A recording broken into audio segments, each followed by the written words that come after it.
আমি আপনার মতো কাঠখট্টা বদমেজাজি যন্ত্রমানবকে বিয়ে করতে চাই এমপি সাহেব। যদি আপনি আমাকে বিয়ে করতে রাজি থাকেন তাহলে নিচে দেওয়া নম্বরে যোগাযোগ করুন। নীল চিরকুটের মধ্যাংশে গোটা গোটা অক্ষরে উক্ত লেখাটি পড়তে জল শক্ত হয়ে উঠল নবনির্বাচিত এমপি শারহান ইদায়াত চৌধুরীর। সে রক্তচক্ষু চাহনিতে তাকালো তার বিয়ে আবিরের দিকে। চোখে মুখে ফুটে উঠেছে বিরক্তি ভাব আর ক্রোধ। আবির মুখ কাচুমাচু করে মাথা নিচু করে দাঁড়িয়ে আছে। মুখাভয়ে ফুটে উঠেছে আতঙ্ক আর ভয়। কেন যে চিরকুটটা শারহানকে দিল, একবার কাগজটা চেক করলে আর এই মুসিবতে পড়তে হতো না। নিজের বিপদ নিজেই ডেকে আনলো। এখন নিশ্চয়ই শারহান তার খবর করবে। শারহান তীক্ষ্ণ দৃষ্টিতে তাকিয়ে দাঁতে দাঁত চেপে গম্ভীর কণ্ঠে শুধালো। কোন বেয়াদমে এই চিরকুট দিয়েছে? আবির ভীতগ্রস্ত ভঙ্গিতে দাঁড়িয়ে আছে। তার গলা শুকিয়ে কাঠ হয়ে আসছে। ভয়ার্ত কণ্ঠে উত্তর দেয়। ভার্সিটির একটা ছেলে এসে আমার হাতে চিরকুট ধরে দিয়ে বলল, কোনো জরুরি কথা লেখা আছে, তোকে জানা দেই। শারহানের ভাবমূর্তি অক্ষুণ্ণ রইল। ক্রোধের মাত্রা তরতর করে বাড়তে লাগলো। পুরুষালী হাতের মুঠোয় নীল চিরকুটখানা সর্বোচ্চ শক্তি প্রয়োগ করে পিষ্টে করল। গাম্ভীর্য এটে বলল। ছেলেটাকে আমার এই মুহূর্তে এখানে চাই, আবির। আবির দ্রুততার সহিত আমতা আমতা করে বলে ওঠে। কাজ হয়ে যাবে। একটা প্রশ্ন করব। কর। কাহিনী হলো ছেলেটা তোকে কেন বিয়ে করতে চায়? এমন একটা ছেলে আর একটা ছেলেকে বিয়ে করতে চাইছে, এটা কেমন যেন অদ্ভুত লাগছে। আবিরের মুখ থেকে বের হওয়া শব্দগুলো যেন শারহানের মধ্যে থাকা ক্রোধকে দ্বিগুণ বাড়িয়ে দিয়েছে। আবির এমন একটা দাহ্যতা তৈরি করলো যা শারহানের কাছে আগুনে ঘি ঢালার কাজ করছে। শারহান নিজের অস্থিরতা আর রাগ সংবরণ করতে না পেরে চেয়ারটা তীব্র শব্দে ঠেলে সরিয়ে দিল। সেই মুহূর্তে উঠে দাঁড়ালো পাঞ্জাবি সোজা করে, গা ঝমঝমে মনোবলে ক্রোধ নিয়ন্ত্রণ করে আবিরের সামনে স্থির হয়ে দাঁড়ালো। শারহানের সুচালো দৃষ্টি যেন আবিরের অন্তর্দৃষ্টি পর্যন্ত পৌঁছে যাচ্ছিল। তিরিক্ষি মেজাজে বদ্ধমূল কণ্ঠে বলল।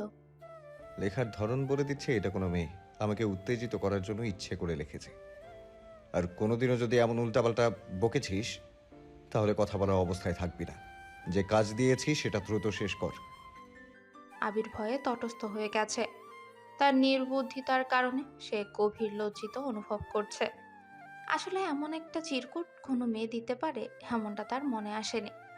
আজ বেঁচে গেছে রাজশাহী বিশ্ববিদ্যালয়ের প্রোগ্রামে এসে, নয়তো পার্টি অফিসে থাকলে হয়তো পরিস্থিতি আরো ভয়াবহ হতো এবং তার পশ্চাতে দু চারটা লাথিও পড়তো।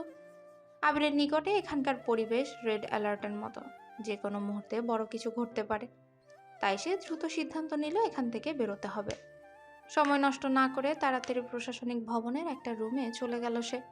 শারহান গম্ভীর মুখে আবারও বসে পড়ে চেয়ারে। এক হাতে কপালের মধ্যাংশে আঙ্গুল দিয়ে স্পর্শ করলো। নানা ভাবনা তাকে ঘিরে ধরেছে। আজ রাজশাহী বিশ্ববিদ্যালয়ে একটা প্রোগ্রামে এসেছিল। মূলত নবনির্বাচিত এমপি হয় রাজনৈতিক কর্মকাণ্ডে যুক্ত নেতাকর্মী সহ বিশ্ববিদ্যালয়ের ছাত্র সমাজ এবং প্রফেসররা মিলেই সংবর্ধনা দেওয়ার জন্য বিশ্ববিদ্যালয় প্রাঙ্গণে প্রোগ্রাম রেখেছিলেন। রাজশাহী ১ নম্বর আসনের তরুণ প্রজন্মের আইডল এবং নবনির্বাচিত এমপিকে এক নজর দেখার জন্য মানুষের ঢল উপচে পড়ছিল। দীর্ঘ ৩ ঘন্টা সাধারণ মানুষজন সহ সকল পেশার ভালোবাসায় সিক্ত হয়েছে শারহান। প্রোগ্রাম শেষ করে প্রশাসনিক ভবনের একটা রুমে সাময়িকভাবে বিশ্রামের জন্য ব্যবস্থা করা হয়েছিল। এর মাঝে আবির এসে চিরকুট দিল। ব্যাস, শান্তি যেন জানলা দিয়ে পলায়ন করেছে। কি হলো ইয়াংম্যান, বেশ চিন্তিত মনে হচ্ছে।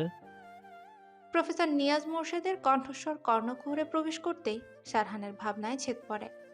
হাতে পিষ্ট চিরকুট বিক্ষিপ্ত ভঙ্গিতে পরনে শুভ্র রঙের পাঞ্জাবির পকেটে রেখে উঠে দাঁড়ায়। ভাবভঙ্গি স্বাভাবিক করে মৃদু হেসে বলে ওঠে। আসসালামু আলাইকুম স্যার। ৫০ ঊর্ধ্ব পৌর ব্যক্তি অমায়িক হাসি দিয়ে ধীর পায়ে রুমের ভেতর প্রবেশ করেন। তার মুখভয়ে কোনো তাড়াহুড়ো ছিল না। আস্তে আস্তে এগিয়ে এসে শারহানের কাঁধে ভালোবাসাপূর্ণ চাপড় দিলেন। উচ্ছ্বাসিত হয়ে জিজ্ঞেস করলেন। ওয়ালাইকুম আসসালাম ইয়াংম্যান, কেমন আছো? আলহামদুলিল্লাহ ভালো। আপনি ভালো আছেন স্যার? পৌর ব্যক্তিটি বসলেন চেয়ারে। প্রসন্নতার সহিত গর্বিত হয়ে বলেন। আলহামদুলিল্লাহ ভালো আছি, অনেকদিন পর দেখা। তোমার রাজনৈতিক ক্যারিয়ারের সাফল্যে আমি ভীষণ খুশি। আমার কাছে সব থেকে চমকপ্রদ খবর হলো তুমি প্রথমবারই এমপি হয়েছো। I am impressed. শারহান ধীর শান্ত কণ্ঠে প্রত্যুত্তর করলো। আপনাদের ভালোবাসা আর দোয়ার জন্য সম্ভব হয়েছে। তা তো বটেই, দাঁড়িয়ে আছো কেন, বসো। শারহান ব্যক্তিটির পাশে চেয়ারে বসে। প্রফেসর নিয়াজ মোর্শেদ রাজশাহী বিশ্ববিদ্যালয়ের ইংরেজি ডিপার্টমেন্টের সিনিয়র প্রফেসর এবং একজন সশিক্ষিত এবং অভিজ্ঞ মানুষ, যিনি ছাত্রদের মাঝে এক অদ্বিতীয় মর্যাদা ও শ্রদ্ধা অর্জন করেছিলেন। কিন্তু তার ছাত্র শারহান একেবারে ভিন্ন একটা পথ বেছে নিয়েছিল। রাজনীতির প্রতি তার আগ্রহ ছিল শুরু থেকে। রাজশাহী বিশ্ববিদ্যালয়ে ইংরেজি ডিপার্টমেন্টে ভর্তি হওয়ার পর পড়াশোনার পাশাপাশি রাজনীতির মাঠে প্রবেশ করে সে। শারহান ছাত্র রাজনীতির মাধ্যমে প্রথম রাজনীতিতে পা রাখে। ছাত্র সংগঠনগুলোর মিটিং, মিছিল, আন্দোলনে সক্রিয় অংশগ্রহণ করতে করতে সে তার রাজনৈতিক কৌশল এবং দলীয় মনোভাব আরও মজবুত করে তোলে। বিশ্ববিদ্যালয় ছাত্রদের মধ্যে যে ধরনের তৎপরতা ছিল, তার মধ্যে শারহান নিয়মিত উপস্থিত থাকত এবং বিভিন্ন ইস্যুতে তার দলীয় অবস্থান স্পষ্ট করত। তার বক্তৃতা এবং উপস্থিতি, বিশেষ করে আন্দোলন বা মিছিলের সময়, প্রমাণ করে যে সে শুধু একজন ছাত্রনেতা নয়, বরং একটা শক্তিশালী রাজনৈতিক চরিত্র হয়ে উঠতে পারে। রাজনৈতিক জগতের প্রতি তার এই আগ্রহ তাকে আরও বড় পরিসরে পরিচিত এনে দেয়। সে একসময় রাজশাহীর গুরুত্বপূর্ণ রাজনৈতিক নেতাদের সাথে সম্পর্ক স্থাপন করে। পেশাদার আইনজীবী, পুলিশ, প্রশাসনিক কর্মকর্তাদের সাথে নিয়মিত ওঠা বসা শুরু হয়। তার প্রভাব এবং ক্ষমতা বাড়তে থাকে। একদিকে যেখানে সাধারণ মানুষ তাকে ছাত্র রাজনীতির একজন উদীয়মান নেতা হিসেবে দেখতে শুরু করে, অন্যদিকে রাজনৈতিক নেতারা তাকে একটি দক্ষ এবং প্রতিশক্তিশীল নেতা হিসেবে মূল্যায়ন করতে পারে। পরে যখন প্রাক্তন এমপি মহোদয় অসুস্থ হয়ে পড়েন, শারহান দলের পক্ষ থেকে এমপি পদে দাঁড়ানোর সিদ্ধান্ত নেয়। তার রাজনৈতিক ধারণা এবং নেতৃস্থানীয় ব্যক্তিত্বের কারণে স্থায়ী জনগণের মধ্যে একটা নতুন আস্থা তৈরি হয়। সাধারণ মানুষের প্রতি তার নিবেদিত মনোভাব এবং জনকল্যাণমূলক কাজের অভিপ্রায় তাকে রাজশাহী এক আসনের এমপি হিসেবে নির্বাচিত হতে সাহায্য করে। শারহানের নির্বাচনী প্রচারণা, জনসংযোগ এবং রাজনৈতিক কৌশল এমন ছিল যে তার রাজনৈতিক সহযোদ্ধা এবং প্রতিপক্ষ সবাই তার উন্নত চিন্তাভাবনা এবং কার্যকারিতা মেনে নেয়। তার এই যাত্রা শুধুমাত্র একটা রাজনৈতিক অভিযান ছিল না, বরং তিনি রাজনীতির আসল অর্থ এবং উদ্দেশ্যকে চ্যালেঞ্জ করে জনগণের সেবা এবং তাদের অধিকার আদায়ের জন্য দৃঢ় প্রতিজ্ঞা ছিল। প্রফেসর নিয়াজ মোর্শেদ অভিব্যক্তিদের তীক্ষ্ণ দৃষ্টিতে শারহানের দিকে তাকালেন। সচেতন করতে প্রগাঢ় কণ্ঠে বলেন, রাজনীতি মানুষকে মানুষ থেকে পশু বানিয়ে দেয় শারহান।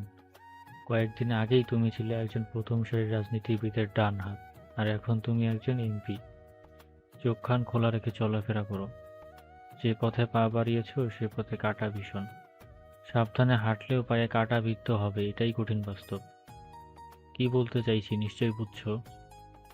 শারহান অদ্ভুত হাসে, শান্ত কণ্ঠে প্রত্যুত্তর করে, ইচ্ছাকৃত এই অন্ধকার রাজনীতিতে জড়িয়েছি নিজেকে। এই পথ আমার জন্য সুগম নয়, বরং দুর্গম। মানুষের কল্যাণে যদি এই পথে মরতে হয়, তা আমি সমাদরে গ্রহণ করতে প্রস্তুত। আমার জীবনের পরোয়া করি না আমি। সব পিছুটান মারিয়ে তারপর এই পথে এসেছি সাধারণ জনগণের জন্য। প্রফেসর নিয়াজ মোর্শেদ অদ্ভুত হাসেন। হাসি বজায় রেখেই বলেন, পরিবারের পিছুটান কাটাতে পেরেছো কি? যখন বিয়ে করবে, সংসার জীবন শুরু করবে, স্ত্রী এবং সন্তান থাকবে, তখন কি করবে? নতুন করে পিছুটান তৈরি হবে, সেটা কি ভেবে দেখেছো? শারহান চেয়ারে শরীর এড়িয়ে দেয়, চোখ বন্ধ করল, নিরেট কণ্ঠে বলল, পরিবারের পিছুটান সহজে কাটানো সম্ভব নয় স্যার। তবে আমার জীবনে পরিবার ব্যতীত অন্য কারোর জন্য দুর্বলতা কখনো তৈরি হতে দেব না। আমি আপনাকে ভীষণ ভালোবাসি। আপনার মতো খাটাস লোককে আমার ভালোবাসায় মানুষ বানাতে চাই এমপি সাহেব। এই কথাটা বলেই এক মেয়ে অট্টহাসিতে ফেটে পড়ল। রাজশাহী বিশ্ববিদ্যালয়ের ক্যাফেটেরিয়ায় বসেছিল 5 জনের একটা ছোট্ট দল, যার মধ্যে হাস্যরসের প্রবাহ এক মুহূর্তের জন্য থামছিল না। গোল টেবিলের উপর সাজানো ছিল নানা রকমের খাবারের বিশাল সমাহার, আর প্রত্যেকে চেয়ারে আরামদায়ক ভঙ্গিতে বসে ধোয়া ওঠা চায়ের কাপে চুমুক দিতে ব্যস্ত। গোধূলি লগ্ন পেরিয়ে সন্ধ্যা ধীরে ধীরে আসছে, কিন্তু সেই মুহূর্তের স্নিগ্ধতায় কিছুমাত্র পরিবর্তন ঘটছে না এই শিক্ষার্থীদের মনে। তারা নিজেদের একান্ত জগতে মগ্ন, আচ্ছন্ন নিজেদের ভাবনাতে, যেন পৃথিবীর বাকি সমস্ত কিছুই তাদের কাছে গুরুত্বহীন। রাহে চা চুমুক দিয়ে চিন্তিত মুখে বলে, অরিত্রিকা, কাজটা কি ঠিক করেছিস? যদি একবার জানতে পারে ওই চিরকুট আমরা ওনাকে মজা করে দিয়েছি, তখন কি হবে বুঝতে পারছিস? অরিত্রিকা নিশ্চিত হয়ে চায়ে চুমুক দিচ্ছে, যেন কিছুই হয়নি। তার মুখোমুখি এক ধরনের আত্মবিশ্বাস ফুটে উঠছে। এমপিকে এসব আজে বাজে কথা লিখেও তার মনে কোনো ভয় কাজ করছে না, তাই স্পষ্ট। সে আশেপাশে সবাইকে এক ঝলক দেখে তারপর ভ্রুক্ষেপহীনভাবে বলে ওঠে, আমি ওই গোমরা মুখ এমপিকে ভয় পাই নাকি? একবার আসুক না আমার সামনে, দেখিয়ে দিব আমি কি জিনিস। একটু থেমে রুহানকে উদ্দেশ্য করে অরিত্রিকা লাজুক হাসার ভান করে বলে, এমপি সাহেবকে আমার বিয়ের প্রপোজালটা ঠিকঠাক মতো পৌঁছে দিয়েছিস তো রুহান? রুহান দাঁত কেলিয়ে হাসে, বেশ ভাব নিয়ে বলে ওঠে। একদম ঠিকঠাকভাবে পৌঁছে দিয়েছি। তিশা আর রুদ্র অবাক চাহনিতে অরিত্রিকার দিকে তাকিয়ে আছে। এই মেয়ের মনে চলছে কি কেউ বুঝে উঠতে পারছে না। ক্যাম্পাসে এত ছেলে বাদ দিয়ে অরিত্রিকা কেন এই এমপির পেছনে পড়লো বুঝে উঠতে পারছে না কেউ। যদি একবার ধরা পড়ে যায় তখন কি হবে ভেবেই তো হাত পা ঠান্ডা হয়ে আসছে দুজনের। তিশা আশেপাশে সতর্কতার সহিত তাকায়, তারপর চাপা স্বরে বলে, ভই, তোর এসব পাগলামি মাথা থেকে ছেড়ে ফেল। আমি অকালে মরতে চাই না, আর তোকেও মরতে দেখতে চাই না। অরিত্রিকা যেন কথা শুনেও শুনল না, নির্লিপ্ত ভঙ্গিতেই বলল, এত ভয় কেন পাচ্ছিস ভিতর দল? যা করছি চুপচাপ দেখে যা। এসব কেন করছিস বল? আমি শিওর তুই এটা মজা করে করছিস না। তোর ইন্টেনশন সারহান ইদায় চৌধুরীকে হেনস্থা করা। সঠিক ধরেছ বাচ্চা। আমার খেয়ে দিয়ে কাজ নেই, ওই খাটাস লোককে বিয়ে করব। পদ্মেজাজি কাঠখটা লোক একটা, অসহ্য। রোহান চায়ে চুমুক দিয়ে এক নিমিষে শেষ করে দিল। ফুরফুরে মেজাজে সামনের দিকে তাকাতেই হাসি মুখখানা চুপসে পাংশুটে বর্ণ ধারণ করলো। ভয়ার্ত ভঙ্গিতে শব্দ করে চায়ের কাপটা রাখলো টেবিলে। কলেজ ব্যাগটা কাঁধে নিয়ে তটস্থ ভঙ্গিতে উঠে দাঁড়ালো চেয়ার থেকে।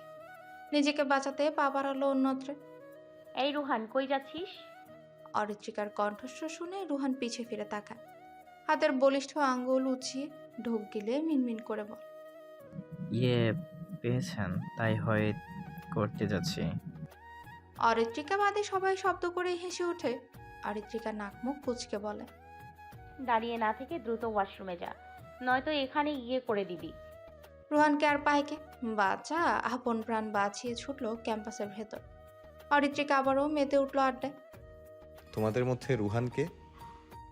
পেছন থেকে ভেসে আসা গভীর ধীর ও ভারী পুরুষালী কণ্ঠস্বর কর্ণকুহরে প্রবেশ করতেই অরিত্রিকা সহ উপস্থিত সকলেই চমকে ওঠে। মুহূর্তের মধ্যেই চেয়ার ছেড়ে তটস্থ ভঙ্গিতে উঠে দাঁড়ায় সবাই। পেছনে ফিরে তাকাতেই দেখা যায় একজন লম্বা সুঠাম দেহের সুদর্শন পুরুষ দাঁড়িয়ে আছেন। পরনে সাদা পাঞ্জাবি, পাঞ্জাবির হাতা কোনোই অব্দি গোটানো, খোঁচা খোঁচা দাড়িতে অসম্ভব সুন্দর লাগছে। চোখে কালো চশমা, হাতে ব্ল্যাক বেল্টের ঘড়ি। তার চোখে মুখে জল করছে কঠোর অথচ আত্মবিশ্বাসী অভিব্যক্তি, যা উপস্থিত সকলকে মুহূর্তেই নিস্তব্ধ করে দেয়। তার পেছনে দাঁড়িয়ে আছে চারজন দেহরক্ষী, আরো দুজন সহচর। অরিত্রিকার মুখভয় অটল ও নির্লিপ্ত। তার মসৃণ চোখজোড়া স্বাভাবিক থাকলেও গভীরে সূক্ষ্ম পরীক্ষা চলতে থাকে। লোকটার কঠোর মুখের দিকে সরু চোখে তাকিয়ে তার ভাবলেশীন চেহারা তাকে বিভ্রান্ত করল। সরু চোখে তাকায় সারহানের গম্ভীর মুখে, তেজরা স্বরেই বলে ওঠে, আপনার মতো একজন রাজনীতিবিদ হঠাৎ আমাদের মতো সাধারণ মানুষকে খুঁজতে এসেছেন? হেঁটে এসেছেন নিশ্চয়ই, পা ব্যথা করছে হয়তো। এই রুদ্র, ওনাকে চেয়ার দিয়ে একটু জিরিয়ে নি। উপস্থিত সকলের মুখভয়ে অপ্রত্যাশিত বিপদের ছাপ ফুটে উঠল। কেউ যেন বোঝে না কি ঘটছে, কেন এমন পরিস্থিতি তৈরি হয়েছে। আর সারহান, তার দৃষ্টি একেবারে অগ্নিশর্মা, অটুট এবং নির্দয়। তার চোখে এক ধরনের শীতল ক্রোধের আনাগোনা, যা ঝড়ের প্রথম তীব্র বাতাসের মতো পরিলক্ষিত। এই কঠোর দৃষ্টি দেখে মনে হচ্ছে মহাবিপর্যয় আসন্ন। তিশা অরিত্রিকার হাত চেপে ধরে ভয়ার্থ ভঙ্গিতে ফিসফিস করে বলে, এই অরিত্রী, চুপ কর, কিসব বকে চলেছিস? অরিত্রিকা বেজায় বিরক্ত হলো। তিরিক্ষি মেজাজে বলে, আমার মুখ, আমি যা ইচ্ছা বলবো, একদম আমাকে বাধা দিতে আসবি না। রাহা রুদ্রের পেছনে মুখ লুকিয়ে আছে। রুদ্র কি করবে বুঝে উঠতে পারছে না। এই মেয়ে তাদের ডুবিয়ে ছাড়বে আজ নিশ্চয়ই। তিশা সাহস সঞ্চার করে বলে, ইয়ে মানে অরিত্রিকার মাথায় একটু গন্ডগোল আছে, কোথায় কি বলতে হয় বুঝতে পারে না। আসলে পড়ুয়া মেয়ে তো, পড়তে পড়তে মাথায় সমস্যা হয়ে গেছে। যা বলেছে ভুলে বলেছে, কিছু মনে করবেন না। অরিত্রিকা রেগেমেগে অস্থির। সে সবার সামনে ধূপধাপ করে তিশার পিঠে মেরে সারহানের কঠিন মুখাবয় খানিকটা স্বাভাবিক হলো বোধ হয়। গাম্ভীর্য ভাব বজায় রেখে চোখের চশমা ঠেলে ওষ্ঠ বাঁকিয়ে বলে, Aritrika Fairuz Chowdhury, honours first year, department of political science. Aritrika ভড়কে গেল। সে স্কার্ফটা ঠিকঠাক করে ধীর কণ্ঠে বলে, আমার সব খোঁজ খবর রাখেন দেখছি। ভেবেছিলাম রাজনীতিতে যুক্ত হয়ে ভুলে গেছেন। সারহান দীর্ঘশ্বাস টেনে ওষ্ঠকোণে হাসি বজায় রেখে আক্রোশ নিয়ে বলে, যার একটা পদক্ষেপে পুরো পরিবারকে নিমিষে ভেঙে শেষ করে দিল, তাকে কিভাবে ভুলতে পারি? আপনার সাথে আমার কথা বলার কোনো ইচ্ছা নেই। আমারও ইচ্ছে নেই তোমার মতো স্বার্থপর মেয়ের সাথে কথা বলার। সারহানের গভীর কণ্ঠ পরিবেশের নিস্তব্ধতাকে ভেঙে টুকরো টুকরো করে দিল। তার কণ্ঠে যেন বর্জ্যের গর্জন লুকিয়েছিল, যা আশেপাশের সকলকে এই মুহূর্তে শীতল আতঙ্কে আচ্ছন্ন করে দিল। উপস্থিত সবাই যেন কেঁপে উঠল সেই স্বরের তীব্রতায়। অরিত্রিকার ঠোঁটের কোণে ফুটে ওঠা তার ছেলের হাসি, তার দৃঢ়তা আর অভিমানের বহিঃপ্রকাশ। তার চোখের চাহনি স্পষ্টভাবে সারহানকে দিকে তীক্ষ্ণ ছুরির মতো ছুটে যায়, যেন তাকে তুচ্ছ করে দেখানোই একমাত্র উদ্দেশ্য। অরিত্রিকার বন্ধুমহল আর দেহরক্ষীরা আসল দ্বন্দ্বের কারণ খুঁজতে ব্যর্থ হলো। শুধু নির্বাক দেখে চলেছে। শুধু আবিরের জানে এই নিঃশব্দ দ্বন্দ্বের কারণ। যে কারণে বাড়ি ছেড়েছো, আমাদের পরিবারটাকে ভেঙে গুড়িয়ে দিয়েছো, সেই রাজনীতি একদিন তোমার গলার ফাঁস হবে, দেখে নিও। সারহানের গভীর কণ্ঠ থেকে নিঃসৃত প্রতিটি শব্দ তীরের মতো বিক্ষত করলো অরিত্রিকার হৃদয়। সেই কথাগুলো তার বুকে প্রচণ্ড ঝড় তোলে, যা শিরা উপশিরা হয়ে উত্তাল নদীর মতো প্রবাহিত হতে থাকে। মুহূর্তেই তার মুখের রং পরিবর্তন হয়। কোনো অলংকার ভার তার অস্তিত্বকে চূর্ণ করে দিতে চাইছে। তার দেহ কিছুটা নিস্তেজ হয়ে গেলেও চোখে মুখে ফুটে ওঠে অদম্য ক্রোধ। অন্তরের এই প্রবল উথাল পাতাল নিয়ন্ত্রণ করতে গিয়েও সে নিজেকে সামলে নেয়। কিছুটা উত্তেজিত কণ্ঠে তীক্ষ্ণ অথচ ধীর স্বরে বলল, এমন কিছু কোনো দিনই হবে না। আপনার উপস্থিতি আমার এবং আমার পরিবারের কাছে অর্থহীন। আপনি চলে যান এখান থেকে। সারহান এই মুহূর্তের জন্য তার তীক্ষ্ণ দৃষ্টিতে অরিত্রিকার ঝিমিয়ে পড়া মুখের দিকে তাকালো। সেই চাহনিতে যেন মিশেছিল অব্যক্ত কথা। পরক্ষণে তার ঠোঁটে ফুটে ওঠে বিদ্রুপাত্মক হাসি।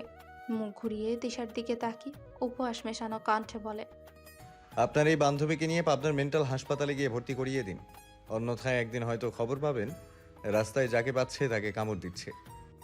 রুদ্র সিরিয়াস সময় ফিক করে হেসে ওঠে। তিশা অতি কষ্টে হাসি চেপে রেখেছে, কিন্তু শেষ রক্ষা আর হলো না। রাহা রুদ্রের পেছন হতে উচ্চস্বরেই হেসে ওঠে। আবিরও তাদের সাথে তাল মিলিয়ে হেসে ওঠে। অরিত্রিকার মাথায় যেন আগুন দপদপ করে জ্বলছে। রাগে তার মাথা ফেটে যাচ্ছে। সকলের সামনে তাকে অপমান করলো, মজা নিল, এসব ভেবেই ক্ষোভে ফুঁসে উঠল। সারহানের উপর জ্বলন্ত দৃষ্টি নিক্ষেপ করে ধূপধাপ পা ফেলে কিছুটা গিয়ে দাঁড়ালো। সারহান কাঠিন্যতায় এঁটে চুপচাপ শান্ত দৃষ্টিতে অরিত্রিকার ক্ষোভ এবং প্রতিক্রিয়া অবলোকন করে। তার চোখে কোনো ধরনের উত্তেজনা ছিল না, বরং এক ধরনের নির্লিপ্তা এবং স্থিতস্থাবকতা ফুটে উঠেছিল। কোনো প্রতিক্রিয়া দেখানোর প্রয়োজন অনুভব না করেই শানিত পদক্ষেপে নিজের গন্তব্যে পা বাড়ালো। আবির আর দেহরক্ষীরা সারহানের পিছু ছুটল। অরিত্রিকার বন্ধুমহল যেন হাফ ছেড়ে বাঁচল। তারা বান্ধবীর রাগ ভাঙার জন্য অরিত্রিকার কাছে গেল। সারহান ভাই। মেলি অতি পরিচিত উদ্বিগ্ন কণ্ঠস্বর শ্রবণ হতে সারহানের শানিত পা জোড়া থেমে যায়। সে ভ্রুযুগল কুঁচকে তাকায় পেছনের দিকে। আবির আর দেহরক্ষীরাও কৌতূহলবশত পেছনে তাকায়। অরিত্রিকা ছুটে আসছে উদ্ভ্রান্তের মতো, এলোমেলো লাগছে কিছুটা, বারবার পেছনে তাকাচ্ছে। মুখাভয়ে ফুটে উঠেছে ভয়ের আভা। সারহান কিছু বুঝে ওঠার আগেই বিকট শব্দে কেঁপে উঠল চারিপাশ। সকলেই ভয়ে সিটিয়ে গেল। সারহানের থেকে কিছুটা দূরেই লুটিয়ে পড়ল অরিত্রিকা। ধুলোবালিতে মেখে গেল অরিত্রিকার শরীর। সারহান ব্যতিব্যস্ত হয়ে ছুটল অরিত্রিকার কাছে। হাঁটু করে বসে দুহাতে অরিত্রিকার বাহু চেপে একটু উঁচিয়ে ধরল। হাতে ভেজা ভেজা অনুভব হয়। এক হাত উঁচিয়ে দেখল রক্ত। সারহানের মুখ কঠিন হয়ে গেল, হুঙ্কার ছাড়ল, গার্ডস, যে বাস্টার্ড ফাইরুজকে শুট করেছে তাকে দ্রুত খুঁজে বের করো। যেখানে পাবে জ্যান্ত কবর দেবে। It's my order. আবির, আমার গাড়ি নিয়ে আয়, কুইক। দেহরক্ষীরা আদেশ পাওয়া মাত্র নিজেদের কাজে তৎপর হয়ে গেল। আবির ছুটল পার্কিং প্লেস থেকে গাড়ি আনতে। অরিত্রিকার রক্তশূন্য মলিন মুখে হাসি ফুটে উঠল। সেই হাসিতে ছিল অদ্ভুত বেদনাবোধ, যা সারহানের চোখের সামনে স্পষ্ট হয়ে উঠল। মুহূর্তের জন্য সারহানের দৃষ্টি স্থির হয়ে গেল, তবে এক মুহূর্ত পর তার শরীরের প্রতিটি পেশি টান টান হয়ে উঠল। চোয়াল শক্ত করে, তার চোখে ক্রোধের ঘনঘটা আর কণ্ঠে যেন বজ্রের গর্জন।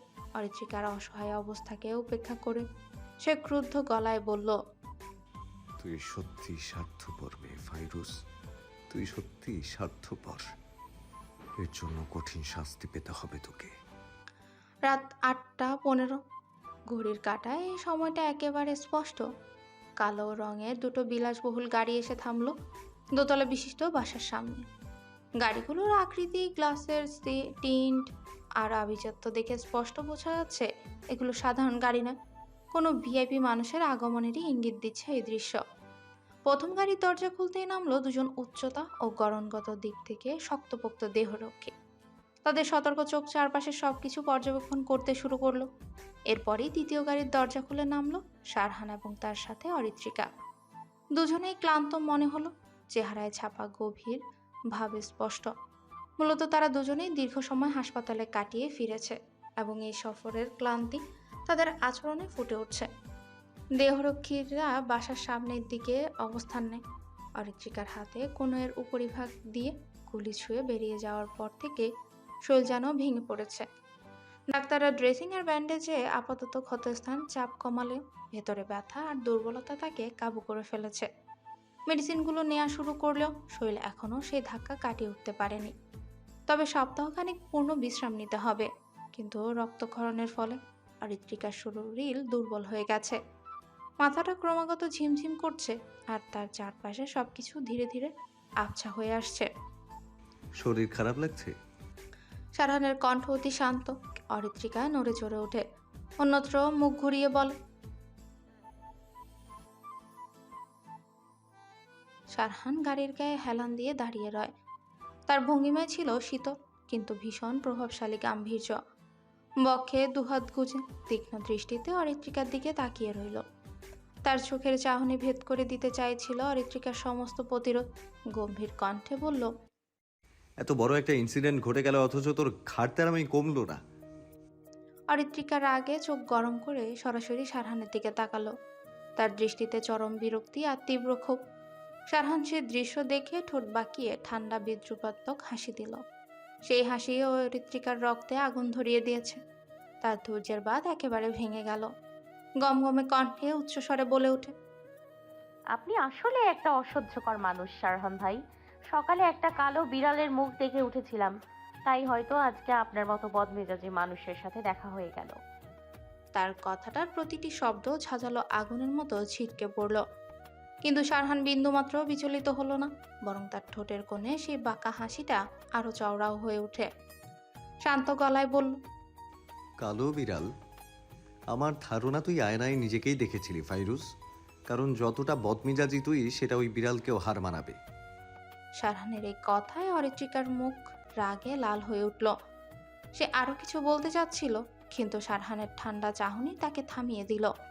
সারহানের আচমকা তীব্র প্রতিক্রিয়ায় অরিত্রিকার ব্যান্ডেজ করা বাহু ধরে শক্তভাবে গাড়ির সাথে চেপে ধরল। অরিত্রিকার মুখ থেকে চাপা আর্তনাদ বেরিয়ে এলো। ভয় আর ব্যথার মিশ্রণে তার মুখ বিকৃত হয়ে গেল। তার মনে হলো এই মানুষটা কোনো দানব হয়ে গেছে। কেন যে সে সারহানকে রাগিয়ে দিল, এখন নিজের বোকামোটাই বারবার মনে হচ্ছে। যতই সাহস করে কথা বলুক, ভেতরে ভেতরে সারহানের রাগের সামনে সে ভয় পায়। আজ হয়তো তার ধৈর্যের শেষ সীমা অতিক্রম করেছে। সারহান ভ্রুকুচকে রক্তাভ চোখে তাকিয়ে রইল অরিত্রিকার দিকে। তার মুখাভয়ে ফুটে উঠেছে ভয়ানক কঠোরতা। পুরুষালী অমিশ্রণ হাতের মুঠোবন্দি অরিত্রিকার মোলায়েম হাতের বাঁধন শক্ত হয়ে উঠল।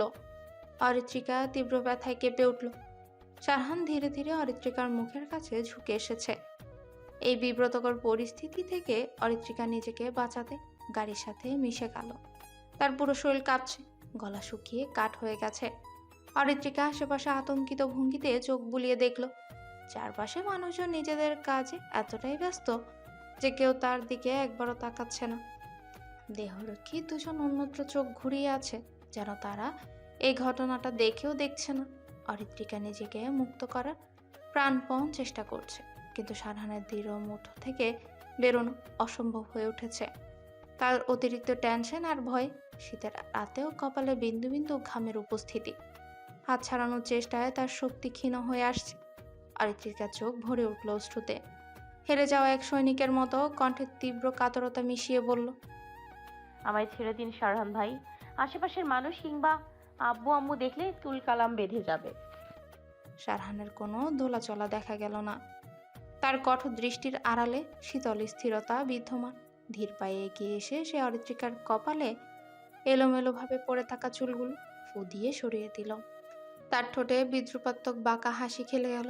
গভীর নিমগ্ন কণ্ঠে বলল, বাঘিনী হঠাৎ বিড়াল হয়ে গেল। বাহ, তুই কেন বারবার আমার ধৈর্যের পরীক্ষা নিস বলতো? তুই জানিসই না আমার ধৈর্যের বাঁধ ভেঙে গেলে আমি কি কি করতে পারি। সেটা তোর কল্পনারও বাইরে। অরিত্রিকার হৃদস্পন্দন মুহূর্তে দ্বিগুণ বেড়ে গেল। তার গলা শুকিয়ে গেল। ভয়ে হাত পা জমে গেছে, কিন্তু এই মুহূর্তে তার ভয়কে গোপন করার সামর্থ্য ছিল না। চুপচাপ সে সারহানের তীক্ষ্ণ দৃষ্টির সামনেই দাঁড়িয়ে রইল। প্লিজ আমাকে ছেড়ে দিন। এত সহজে কিভাবে ছাড়ি বল? আজকাল বড্ড বেশি জ্বালাতন করছিস আমায়। এর শাস্তি কি দেয়া যায়? তুই নিজে ডিসাইড কর। আমার হাতে ব্যথা লাগছে শারহান ভাই, দয়া করে হাত ছাড়ুন। যদি হাত না ছাড়ি কি করবি? আপনি নিষ্ঠুর শারহান ভাই। এই রাজনীতি আপনাকে হার্টলেস বানিয়ে দিয়েছে। আপনি পশুর মতো আচরণ করছেন। হাত ছাড়ুন, নয়তো আমি চিৎকার করব। I know I am heartless.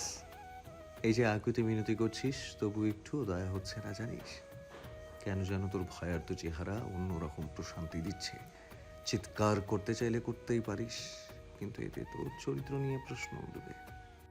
সারহানের নির্লিপ্ত ভাবভঙ্গি দেখে অরিত্রিকার মন বিষিয়ে উঠল। অরিত্রিকা অশ্রু ভেজা চোখে অবিশ্বাস্য চাহনিতে তাকিয়ে রইল সারহানের গম্ভীর কঠোর মুখের দিকে। তার হৃদয়ে চাপা বেদনায় মোচড় দিয়ে উঠল।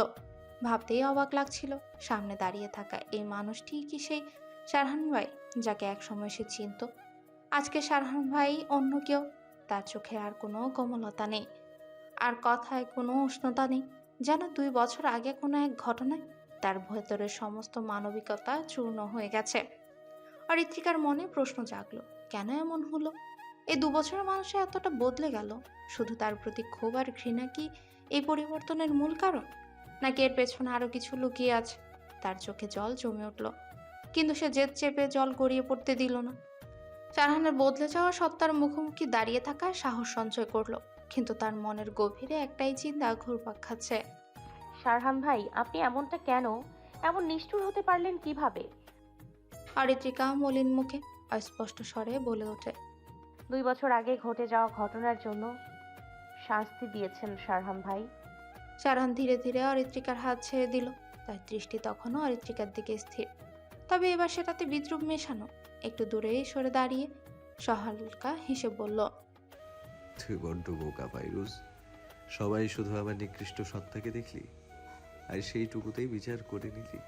অথচ আমার এই সত্তার আড়ালে থাকা মানুষটা কেমন তা জানার চেষ্টা কেউই করলো না, কেউ না। অরিত্রিকা বিভ্রান্ত হয়ে তাকিয়ে রইল। এই কথাগুলোর গভীরতা তাকে ভাবিয়ে তুলল। সারহানের সেই রাগ আর কঠোরতার আড়ালে কি সত্যিই লুকিয়ে আছে একটা নিঃসঙ্গ মানুষ যাকে কেউ বুঝতে চায়নি?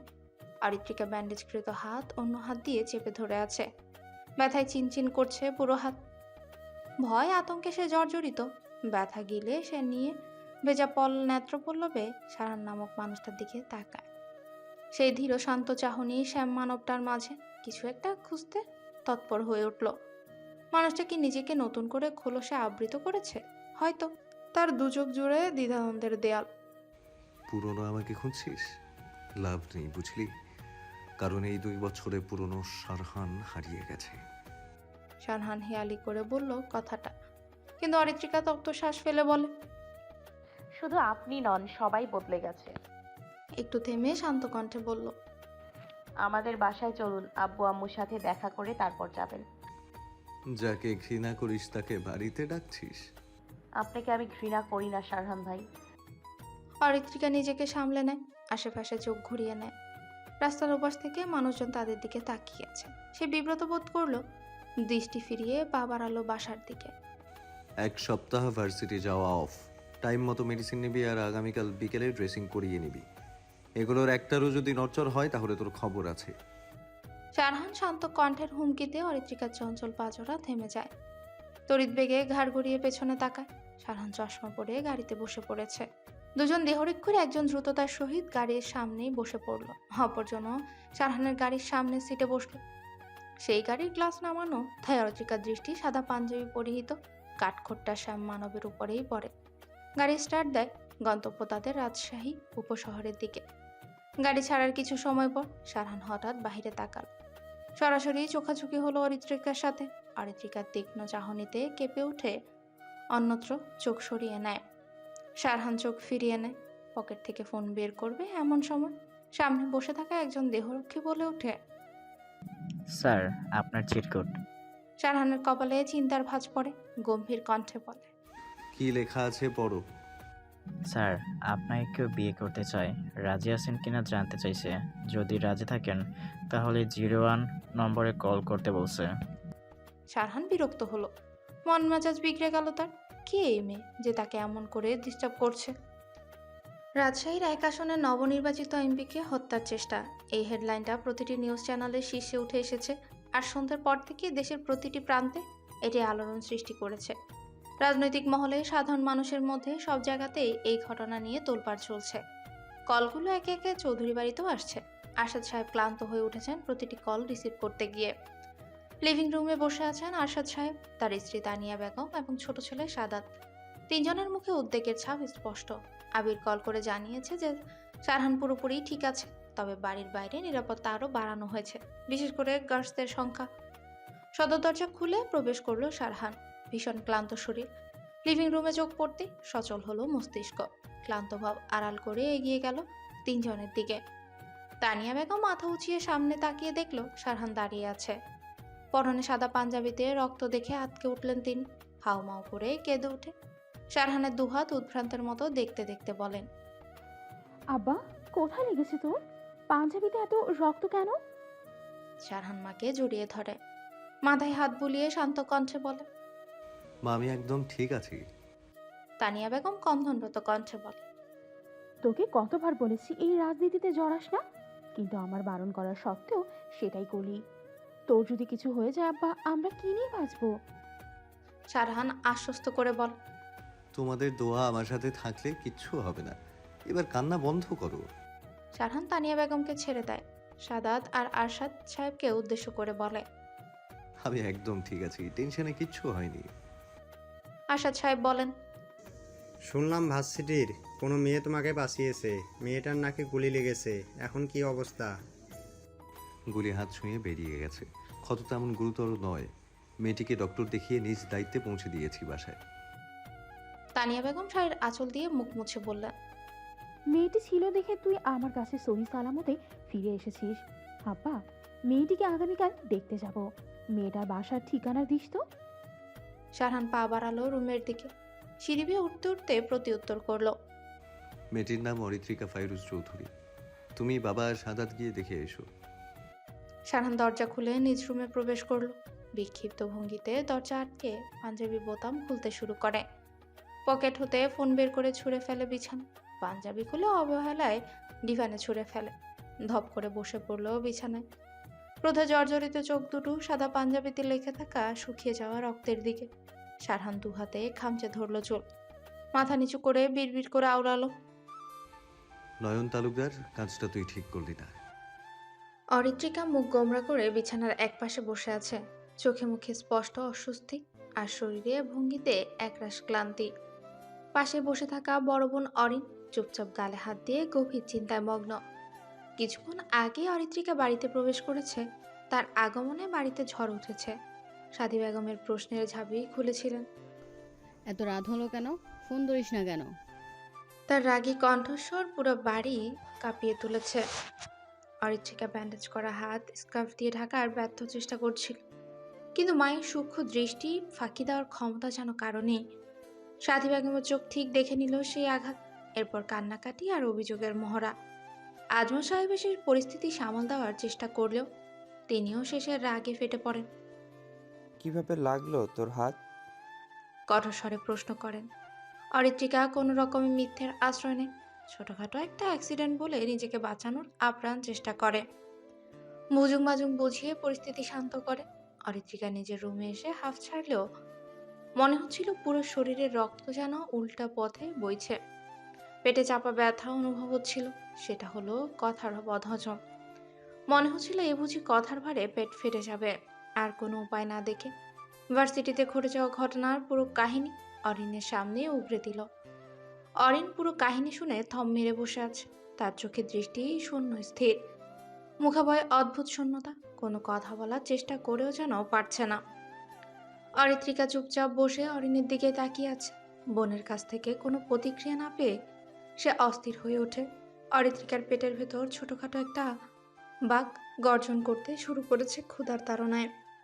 তবে সে তো আর মুখ ফুট খাবার চাইতে পারছে না, কারণ তার মাথার মধ্যে সাথী বেগমের চেনা ডায়লগগুলো বারবার বাজছে। আমাকে এত জ্বালাচ্ছিস? আমি মা বলে তোর সব উল্টাপাল্টা কাজ মেনে নিচ্ছি। আগে শ্বশুরবাড়ি যা, দেখবি এই সব কাজের জন্য 2 দিনে ফিরিয়ে দিয়ে যাবে। এই কথা ভেবেই তার মুখের রং হঠাৎ ফ্যাকাশে হয়ে গেছে। ক্ষুধা তীব্র হলেও মা যদি হাই হিল দিয়ে পিঠে উত্তম মাধ্যম দিতে শুরু করে, তবে খাবারটা গলে নামানোর আগেই কষ্টের রসনা তৃপ্তি হয়ে যাবে। অরিত্রিকার চোখে মুখে স্পষ্ট বিরক্তি ভর করে। কপালের ভাঁজগুলো আরো গভীর হলো। অরিন অনেকক্ষণ থম মেরে থেকে অবাক হয়ে বলে, এই অরিত্রিকা, সারান ভাইকে ডাইরেক্ট বিয়ের প্রপোজাল দিলি। আমার তো ভাবতে গলা শুকিয়ে আসছে। এবার যদি উনি বুঝতে পারে তুই এইসব ওনাকে জ্বালাতন করার জন্য করছিস, তাহলে তো তোর 12টা বাজিয়ে দেবে। অরিত্রিকার পেট তখনও খিদেতে চোচো করছে। তার উপর এই ধরনের কথা শুনে তার মেজাজ পুরোপুরি বিগড়ে গেল। চোখ ছোট ছোট করে কটপট তাকিয়ে বলে, যা করেছি বেশ করেছি, দরকার হলে আরও করব। এসব বলে ভয় দেখাবি না আপু, ওনাকে আমি মোটেও ভয় পাই না।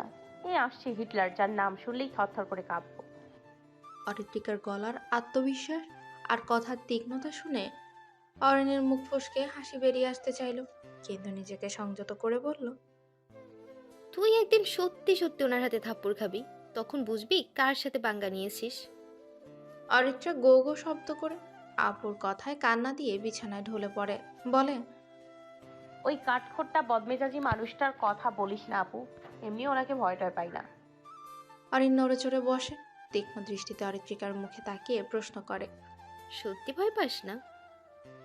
অরিত্রিকা সোজা হয়ে বসে, উত্তর দিবে কিন্তু গলার শব্দ মুহূর্তে গলদেশে আটকে গেল। তার মনে হঠাৎ করে ভেসে উঠল সেই ভয়াবহ মুহূর্ত।